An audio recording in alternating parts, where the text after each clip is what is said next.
তো গাইজ এখানে দেখতে পাচ্ছ একটা ভি ক্রিয়েট করতে যাচ্ছে। সো দেখো এখানে একটা প্যাটার্ন, আমরা সচরাচর যে ভি প্যাটার্নটা দেখে থাকি, বিনাসরি ডাব্লিউ প্যাটার্ন, সেটা এখানে হচ্ছে। এখানে মার্কেট রিপ্লেস নিয়েছে এবং আবার নতুন করে করতেছে, আমাদের মার্কেট নিতে হবে, এটাই আমরা করেছি।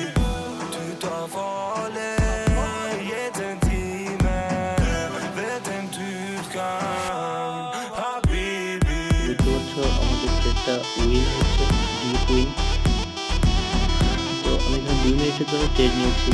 So always high time frame better.